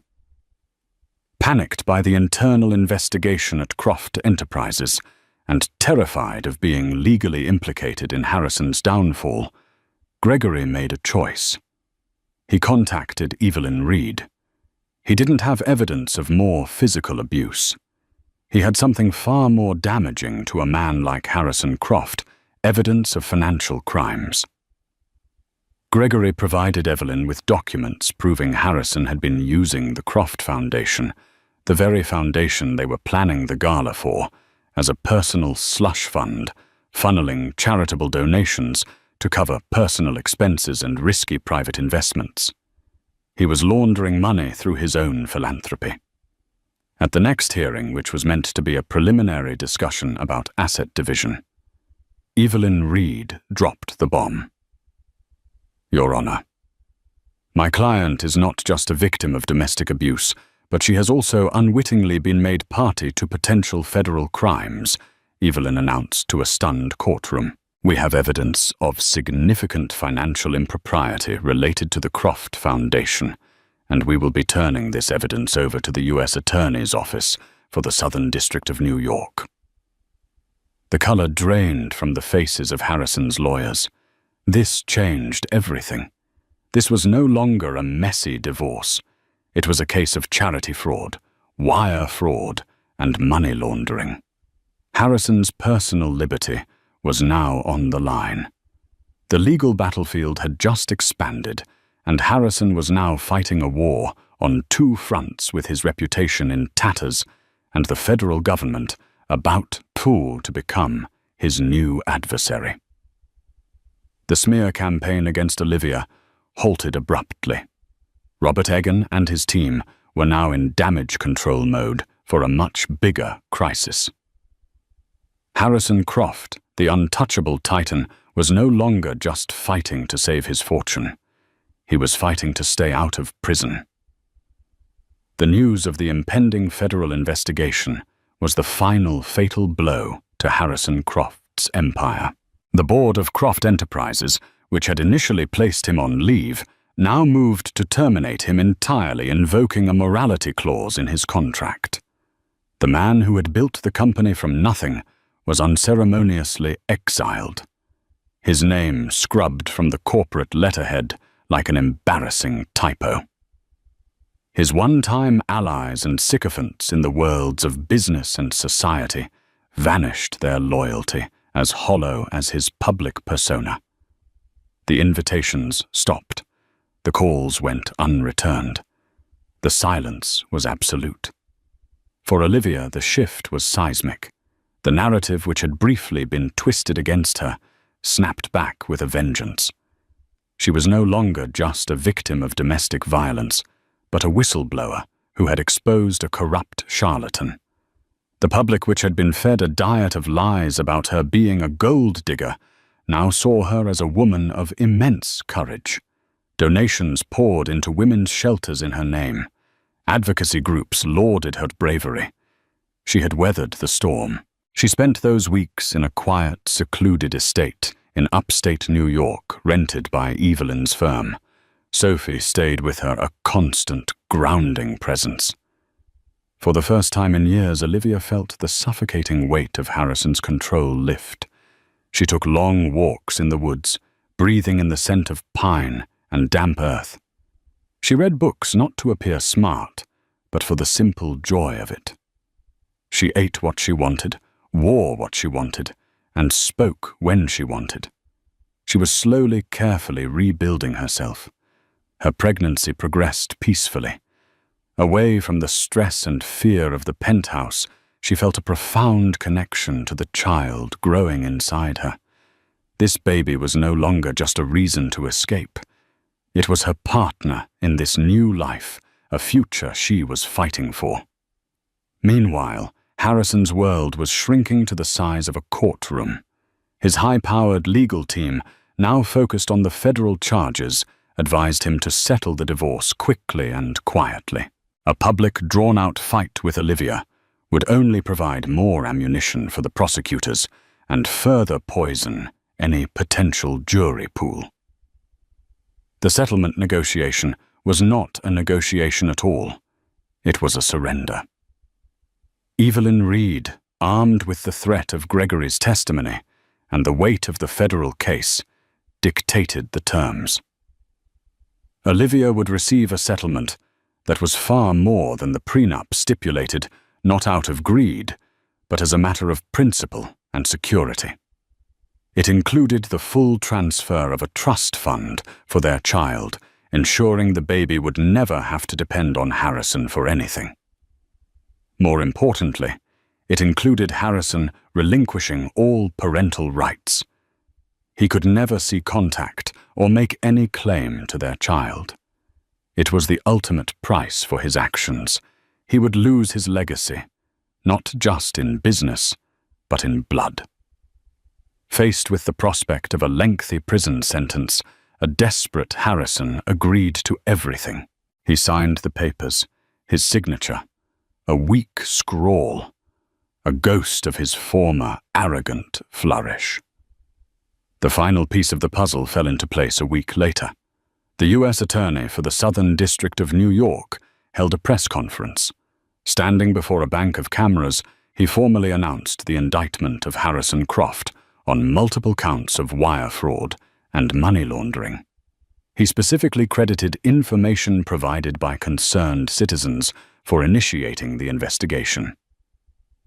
Harrison Croft, the man who once graced the cover of Forbes, was now pictured on the front of the New York Post, in a grainy photograph, his face ashen as he walked into a federal courthouse. The visionary had become a common criminal. The story was no longer about a billionaire's marital problems. It was about the complete and utter collapse of a fraudulent empire.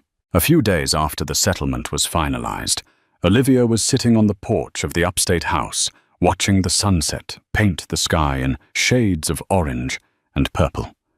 Sophie brought her a cup of decaf tea. "It's over," Sophie said softly. "You did it, Liv. You actually did it." Olivia placed a hand on her belly, where she felt a gentle kick. A small smile touched her lips. "We did it." She thought about the woman she was just a few months ago, trembling on that sofa, feeling small and silenced. It felt like a lifetime ago. She had learned the hardest lesson of her life in that gilded cage, that true power wasn't about money or fame or control over others. It was about controlling your own story. The leak of the video had been an act of desperation, but it had transformed into an act of liberation. It hadn't just exposed Harrison, it had freed her.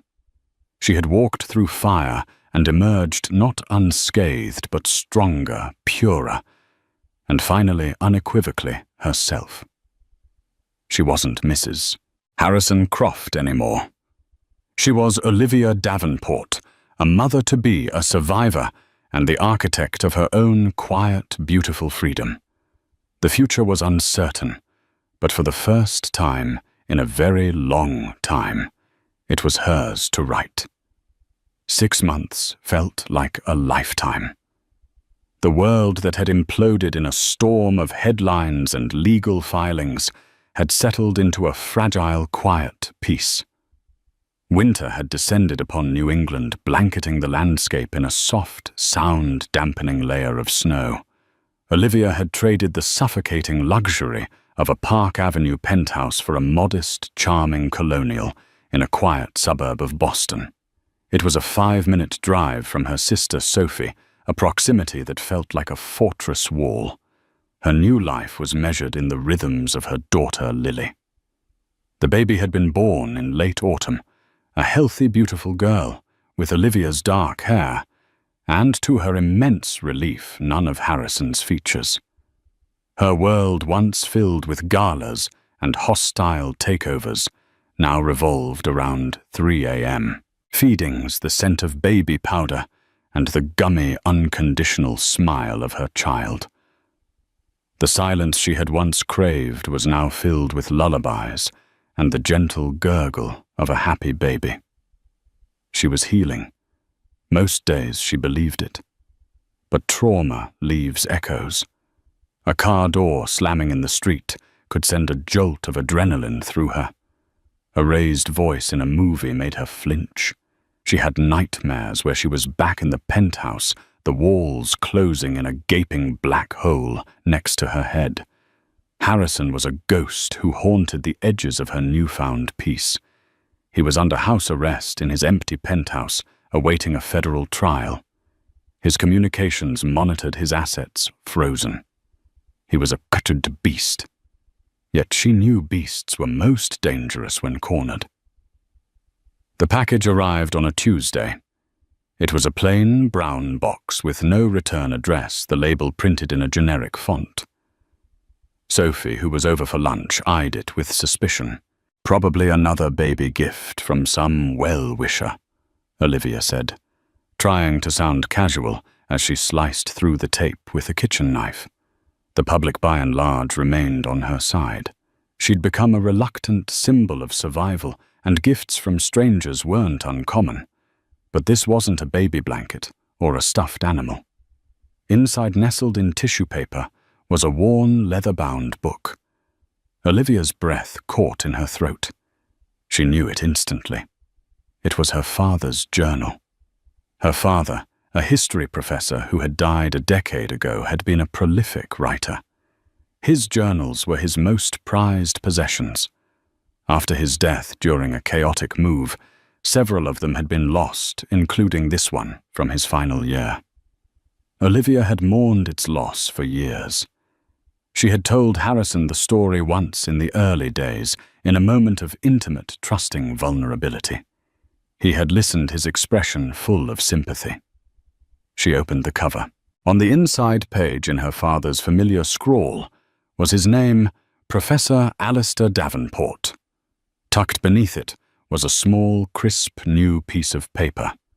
On it, a single typewritten sentence. "A legacy is a hard thing to lose, isn't it?" The air rushed out of Olivia's lungs. The journal felt suddenly cold, toxic. This wasn't a gift. It was a threat. It was Harrison reaching through the walls of his prison to touch her, to violate the sanctuary of her new life. He was reminding her that he knew her, that he owned pieces of her past, that he could still unearth her most private sorrows and use them as weapons. He was telling her that even though she had taken his future, he still had a hold on her past. Liv. What is it? "You're as white as a sheet," Sophie said, rushing to her side. Olivia couldn't speak. She just pointed at the journal, at the taunting, anonymous note. Sophie read it, and her face hardened. "That monster," she whispered, her voice laced with venom. "How he's under house arrest." That was the question that screamed in Olivia's mind. She immediately called Evelyn Reed. The lawyer was furious, her voice a whip crack over the phone. "This is a flagrant violation of the restraining order's spirit, if not its letter," Evelyn said. "It's witness intimidation. It's psychological warfare. I'll get a PI on this immediately. Don't worry, Olivia. We'll find out how he did it." The private investigator, a former NYPD detective named Mike Corrigan, was discreet and efficient.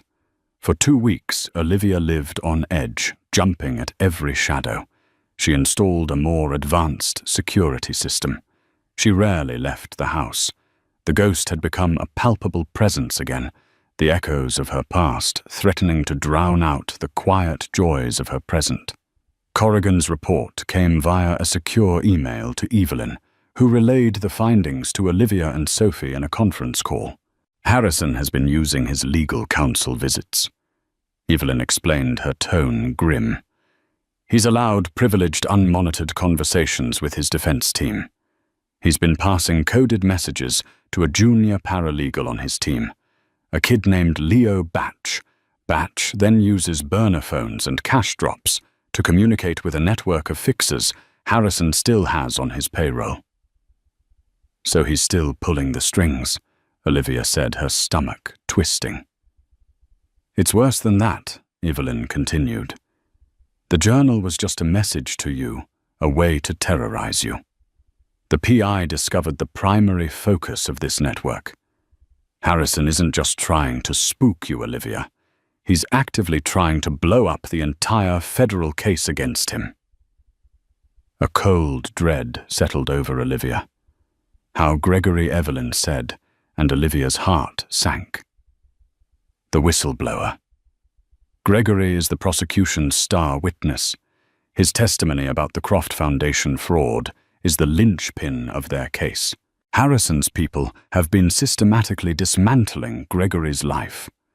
They got him fired from his new job by anonymously sending his employer falsified documents about his involvement in the scandal. They've had him followed. Last week, his teenage daughter received a text message with a picture of herself walking home from school. There was no threat, just the picture. Just like your journal. It was a message. Sophie swore under her breath. The U.S. Attorney's Office is trying to protect him, Evelyn said. But Gregory is falling apart. He's terrified. Harrison's goal is to intimidate him into recanting his testimony or refusing to cooperate. If Gregory folds, the government's case becomes much weaker. Harrison's lawyers could argue that the evidence was provided by an unreliable witness under duress. It's Harrison's Hail Mary pass to walk free. The room fell silent. Olivia looked from her sister's worried face to the baby monitor where Lily was sleeping peacefully in her crib. She had thought this was over. She believed that by taking Harrison's money and his reputation, she had won. But she was wrong. His freedom was the one thing she hadn't taken, and now he was using it as a weapon to claw his way back. If he succeeded, if he walked out of that courthouse a free man, he would never stop. The packages would never stop. The fear would never stop. He would be a shadow stretching over her and her daughter's entire lives. Her peace, she realized, was entirely conditional. It depended on him being locked away truly and finally powerless. A new kind of resolve, cold and hard as steel, settled in her heart. She had spent months healing, building a quiet life. Now she understood. Hiding wasn't healing. True healing was making sure the monster could never hurt anyone again. Evelyn. Olivia said, her voice devoid of any tremor. It was the voice of a CEO, not a victim. When I was married to Harrison, I wasn't just a decorative accessory. I sat in on meetings. I was there for phone calls about the foundation. He used to boast to me late at night about how he'd move money through the charity accounts to fund his passion projects. He called it creative accounting. He thought I was too stupid to understand. She paused, taking a deep breath. He thought I wasn't listening. But I was. I remember dates. I remember project names. I remember numbers. Evelyn was silent for a moment on the other end of the line. Olivia could almost hear the gears turning in her sharp legal mind. Olivia, she said slowly, are you saying you can corroborate Gregory's testimony? That you can be a direct witness to the fraud I'm saying? I can be a better witness than Gregory. Olivia corrected her. Gregory saw the spreadsheets. I heard the confession from the man himself, the U.S. Attorney's Office. Would they be interested in a new star witness? They would see it as a gift from God. Evelyn breathed. But Olivia, this means taking the stand. In open court, his lawyers will try to tear you apart. They will use every lie, every piece of the old smear campaign. They will paint you as a vengeful ex-wife. It will be brutal. Olivia looked over at Lily again, sleeping soundly, blissfully unaware of the darkness her mother was fighting. She had taken the video to protect this child. Now she had to finish the job. She couldn't build a life of peace on a foundation of fear. She had to build it on a foundation of justice. Let them try. Olivia said, her voice ringing with the clarity of absolute certainty. They called me a gold digger. They called me unstable. They can call me whatever they want. But when I take that stand and look that jury in the eye, the only thing they're going to call me is credible. Get me the U.S. attorney. In the end, this isn't just a story about a leaked video and the fall of a powerful man. It's a testament to the quiet strength that can be forged in the darkest of places. Olivia Davenport's journey from a terrified wife in a golden prison to a woman who reclaimed her own life serves as a powerful reminder that the truth, when wielded with courage, is the most formidable weapon of all. She didn't just escape her abuser.